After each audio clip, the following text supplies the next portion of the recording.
Okay, let's go.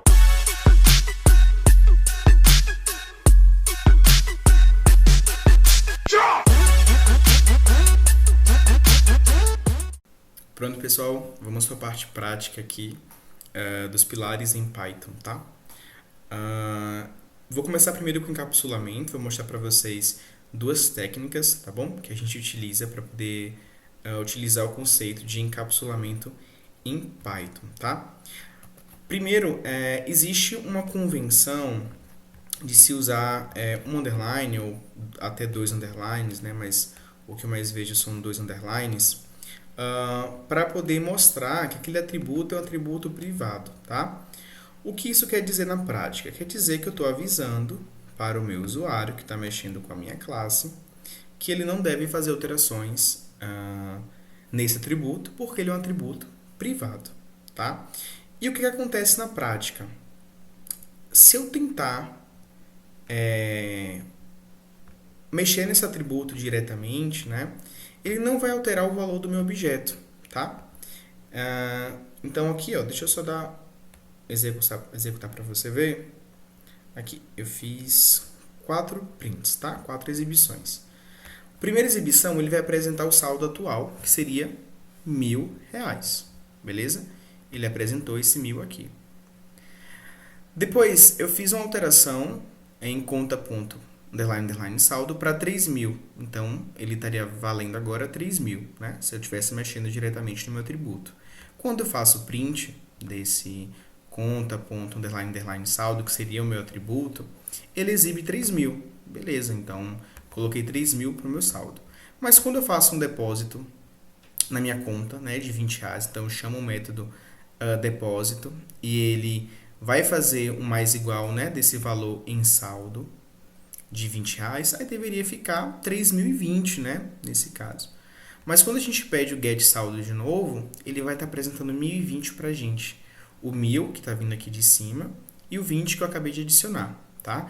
Então, essas alterações que eu estou fazendo diretamente aqui, tentando fazer diretamente no atributo, não são válidas para minha execução, tá bom?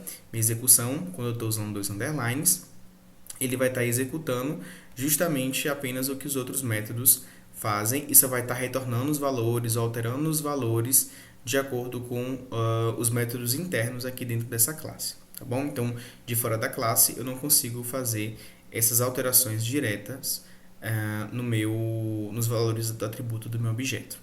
Um outro exemplo disso, deixa eu apresentar aqui no Replit, que é o mesmo código, tá? A única diferença é que esse está com um underline apenas, e não dois. E aqui, quando eu executo, deixa eu apagar aqui para a gente não se confundir, quando eu executo, a gente pode visualizar que aqui sim ele faz alteração, né? Então, primeiro, com o underline, ele exibe o saldo atual, que é R$1.000, depois eu faço alteração para 3.000 e eu apresento diretamente do atributo, e ele apresenta para mim os 3.000. Quando eu deposito esse valor, ele já faz uma alteração nesse valor mesmo que eu atualizei de 3.000. Então, vai para 3.020. E aí, quando eu imprimo de novo ele aparece também 3.020. Então, quando a gente usa um underline, né, ou não usa nada, a gente consegue fazer essa alteração no nosso atributo de maneira bem simples, né? Mas quando a gente usa dois underlines, a gente consegue fazer um pouco desse desvio e conseguir não fazer com que, né, agentes fora da nossa classe mexam diretamente com o nosso atributo. Então, aqui é a mesma coisa. E para mostrar a vocês, né, que pode ser uma questão de versão ou algo do tipo, vou botar com dois underlines para a gente ver acontecer o mesmo comportamento que houve aqui no meu Python local, tá? Então, deixa eu colocar aqui tudo onde eu chamo saldo com dois underlines e executar novamente esse código. E você vai ver que ele vai ter o mesmo comportamento do local. 1.000, 3.000, 1.020 e 3.000. Mesmo comportamento do local, beleza? A outra forma da gente trabalhar com encapsulamento é utilizando o decorador property, tá? Decorator, né? Property. O que acontece nele, né? A gente tem a mesma estrutura aqui. A única diferença é que agora eu só tenho um underline aqui para mudar um pouquinho para vocês. E o que acontece com o property? O property vai funcionar como um get, tá? Então, quando eu for chamar aqui esse objeto na minha linha de execução, ele vai simplesmente como se estivesse puxando mesmo o atributo. Então, quando eu estiver chamando o atributo, ele vai chamar esse property. Vai forçar esse desvio para o método property e aí ele vai retornar para mim esse self.underline saldo, tá?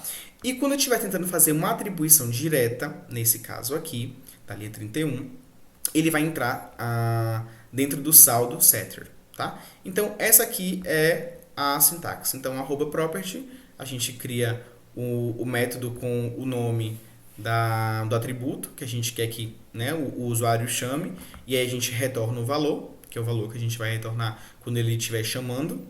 E quando ele estiver atribuindo, a gente chama, né, o valor de novo do atributo que ele vai estar chamando com o ponto setter, tá? E aí a gente define como saldo também.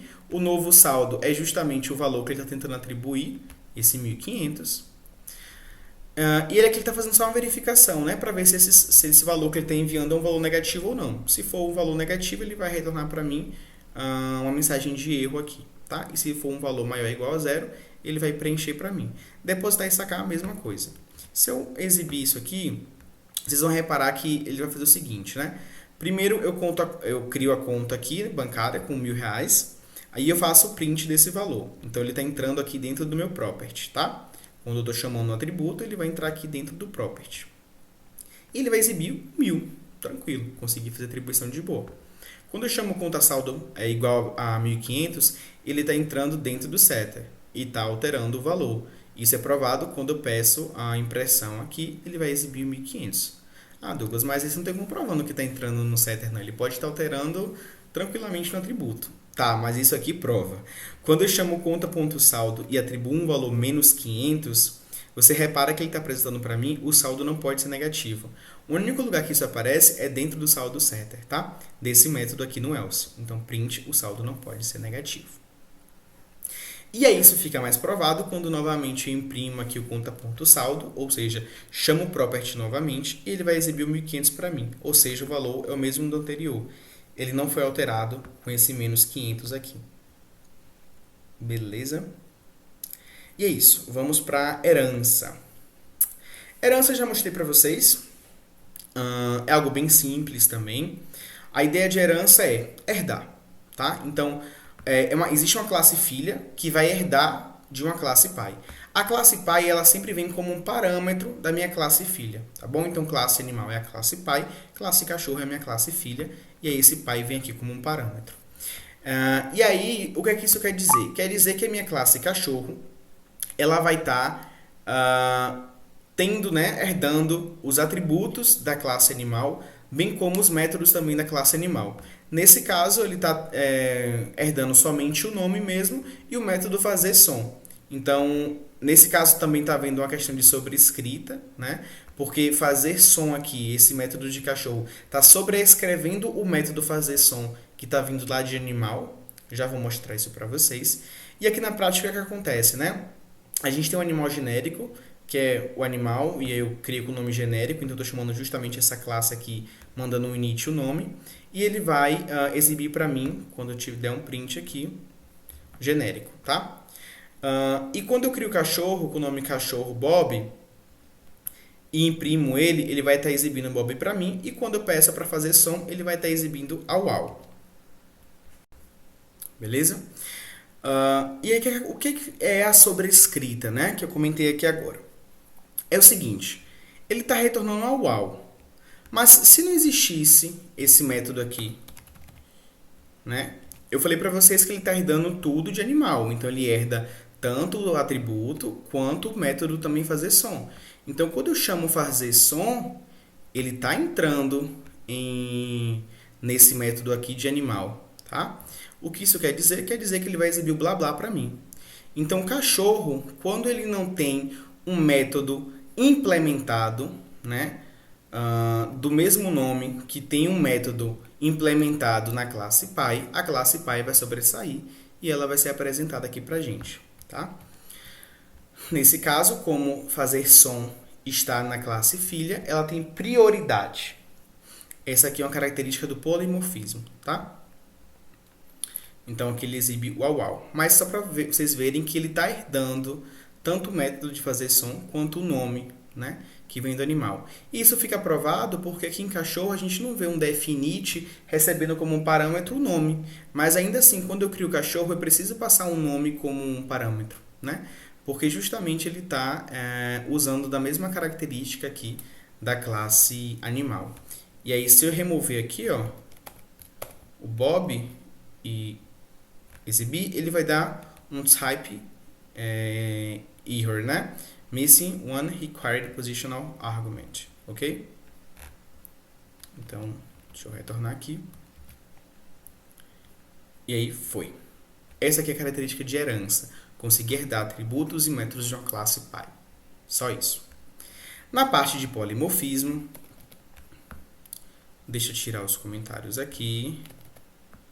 Certinho? Certinho. Deixa eu só comentar esses resultados. Ou tudo. Não, só os comentários. Só os resultados. Prontinho. No caso de polimorfismo, lembra que é várias formas. Muitas formas. Polimorfismo. O que significa muitas formas é classes diferentes herdarem de um mesmo método, mas o executarem de maneira diferente. O processarem de maneira diferente. Como assim? Animal tem um método chamado fazer som. E eu posso retornar aqui até um blá blá. Tá? Blá blá. Igual outro. A gente tem... Tô supondo aqui que todo animal faz blá blá. Tá? Cachorro e gato herdam de animal. Então, eles estão herdando o método fazer som. Se não existir esse método nos dois, por exemplo, aqui em cachorro, ele vai, como mostrei para vocês aqui no exemplo de herança, exibir blá blá. Tá? Gato, ele também está herdando de animal, né? Mas ele também está fazendo a implementação do método fazer som. Ele também está implementando o fazer som. Então, são classes diferentes, cachorro e gato, que implementam o mesmo método, que se chama fazer som, só que implementam de maneiras diferentes. Um retorna uau e o outro retorna miau. E isso é polimorfismo. Tá? A gente tem uma função chamada fazer barulho, só para poder visualizar. Ele recebe o animal como um parâmetro e chama o método fazer som, né, do animal para a gente conseguir visualizar. Quando eu imprimir isso, ele vai aparecer uau e miau, que é justamente o resultado que eu estou esperando, né? Que o cachorro faça o uau e que o gato faça o miau. Percebam, ambos estão herdando animal, tá? Herdando o método fazer som de animal. Então, se, por exemplo, o gato não tivesse essa implementação, ele exibiria uau e blá blá, tá? Porque ele está herdando esse método. Mas, como ele está herdando, mas além de herdando, ele está mudando a forma, a gente está vendo um caso de polimorfismo, tá? Então, ele está mudando a forma desse método. Ele está mudando a implementação desse método. Porque vários animais emitem som, mas eles emitem som de maneiras distintas, de maneiras diferentes. Tá bom? E aí, essa implementação diferente, a gente dá uma característica de polimorfismo. Beleza?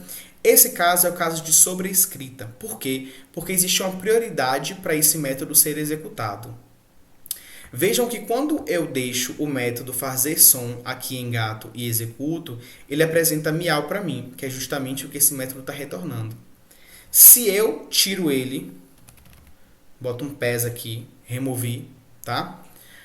E executo novamente o código, ele vai apresentar blá blá, que é o retorno do método fazer som que está em animal. Hipótese nenhuma, ele vai apresentar uau uau, tá? Gato não faz uau uau. Gato ou faz miau, ou faz o que a classe pai faz, que é o blá blá. Tá bom? Então, o que é que está acontecendo? Ele está sobrescrevendo esse método. Então, gato, ele tem a característica de fazer blá blá. Mas quando a gente sobrescreve isso, ou seja, a gente está pegando e escrevendo em cima, carimbando em cima, que é isso que ele está fazendo nesse caso aqui, fazer som, ele está carimbando em cima, return, miau. Quando eu faço isso, carimbo, aí ele está dando prioridade agora ao método que o gato está implementando. Tá bom? Então, existe essa hierarquia, né? Essa prioridade. Primeiro, a gente está executando os métodos que são feitos em gato, depois a gente executa os métodos que são feitos em animal. Beleza? Existe também um outro tipo de polimorfismo, que é o polimorfismo de sobrecarga. Tá? O que isso quer dizer? Quer dizer que a gente pode, deixa eu só comentar isso aqui, que a gente pode escrever métodos com o mesmo nome, mas, por exemplo, com parâmetros diferentes, e aí ter resultados diferentes. Tá? Veja aqui logo na execução. Eu estou chamando o método somar, mas estou passando parâmetros diferentes. Beleza? Aqui em Python, se eu criar um mesmo método com o mesmo nome, né, e passar parâmetros diferentes aqui, ele vai dar um problema, tá? Ele não vai conseguir executar, não assim direto. Provavelmente pode ter alguma classe, né, ou algum decorador que facilite esse acesso, mas a gente pode fazer isso também utilizando essa característica do Python aqui, né, de colocar parâmetros default. Então, a gente consegue colocar vários parâmetros aqui como default, ou seja, padrões, e aí se eles não forem enviados como um parâmetro na minha chamada de método, ele entende como aquele default mesmo, né? Então, o que é que esse método somar está fazendo aqui? Primeiro ele faz uma verificação. Se B não for none, né? None é o void do Python, é o nada do Python, tá? O nenhum. Então, ele verifica o seguinte, se B for válido, se receber algum parâmetro aqui em B, e se receber algum parâmetro em C, ou seja, vai receber um parâmetro em A, em B e C, então retorne a soma dos três. Tá? Então, esse é um critério de retorno. O outro critério de retorno é se B for válido. Então, aqui ele validou se os dois são válidos. Beleza? Se não entrou nesse if, vai entrar no elif, perguntando se B é válido. Tá? Então, se os dois não forem válidos, veja se B é válido. Se B é válido, ele vai retornar a soma dos dois, A mais B. Tá bom? Agora, se nenhum é válido, ele vai retornar apenas o A. E o que acontece? Aqui, de novo, eu estou conseguindo chamar o mesmo método, que é somar, só que com parâmetros diferentes. No primeiro eu chamo só um parâmetro, no segundo eu chamo com 2 parâmetros, no terceiro eu chamo com 3 parâmetros. Essa característica de eu conseguir chamar o mesmo método, mas ter execuções diferentes para cada tipo de parâmetros diferentes, a gente chama aqui de sobrecarga. Tá? É um tipo de polimorfismo também. Então, se eu executar aqui, para a gente ver isso, né, dá 1, 3 e 6. Beleza? Não vou entrar em muitos detalhes com abstração, porque a gente consegue ver a abstração em todos os exemplos, né? Mas a gente vai se aprofundar um pouquinho nesses conceitos posteriormente, nos próximos módulos. Qualquer dúvida, anotem para os nossos encontros síncronos aí, a gente conseguir sanar essas dúvidas, beleza? Valeu, galera, e até a próxima aula. Tchau, tchau!